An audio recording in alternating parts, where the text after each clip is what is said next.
बघतो हे लावून तर द्या.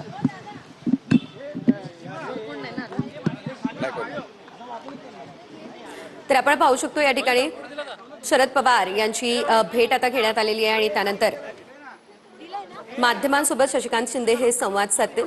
बारामती राहुरी पोटनिवडणुकीबाबत आता हालचालींना वेग आलेला आहे. शशिकांत शिंदे हे सिल्वर ओकवरती शरद पवार यांची भेट घेण्यासाठी दाखल झालेले होते आणि त्यानंतर आता नेमकं चर्चेदरम्यान काय झालेलं आहे, काय ठरलेलं आहे, काय चर्चा झाली आहे या संदर्भात ते माध्यमांना माहिती देतील.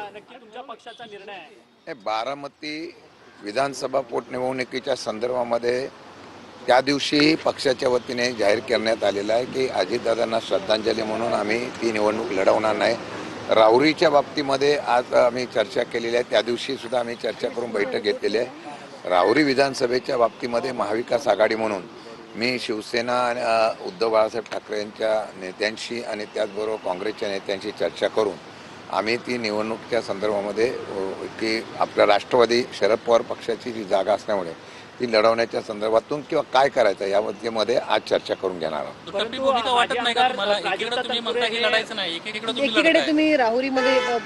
तिथे अजितदादांना ज्या वेळेला अजितदादांचं हे झालं होतं दुर्घटना आणि निधन झालं त्याच वेळेला आम्ही तो निर्णय तिथे जाहीर केला होता. आताही राहुरीच्या संदर्भामध्ये महाविकास आघाडीच्या सर्व नेत्यांची चर्चा करून आम्ही तो निर्णय घेऊन टाकू.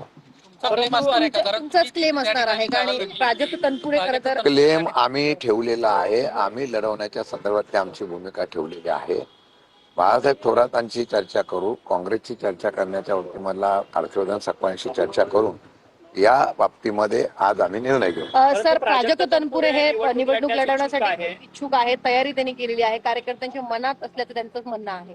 प्राजक्त तनपुरेंशी काल माझी चर्चा झालेली आहे. ते मला आज माझ्याशी आणि जयंत पाटील साहेबांशी बोलणार आहे आणि मग त्यांच्याशी चर्चा झाल्यानंतर मग आम्ही पुढची भूमिका जाहीर करू.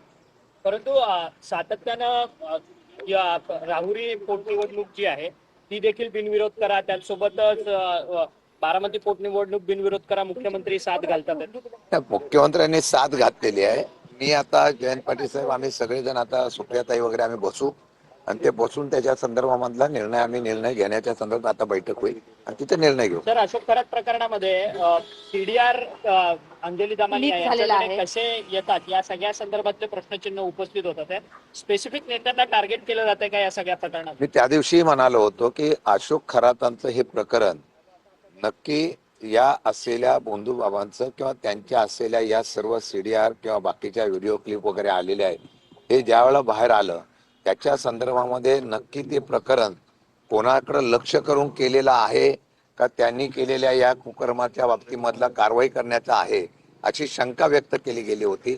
आज मला वाटतं की अंजली दमानियाकडे जर अशा प्रकारचे सीडीआर कोणी जाणीवपूर्वक पाठवले असेल तर त्याच्या बाबतीमध्ये या असलेल्या संदर्भामध्ये त्या व्यक्तींनी की त्यांनी त्याच्या प्रकारचा आक्षेप घेतला तर पोलिसांनी त्याचा खुलासा किंवा तिथल्या असलेल्या राज्य सरकारने त्याचा खुलासा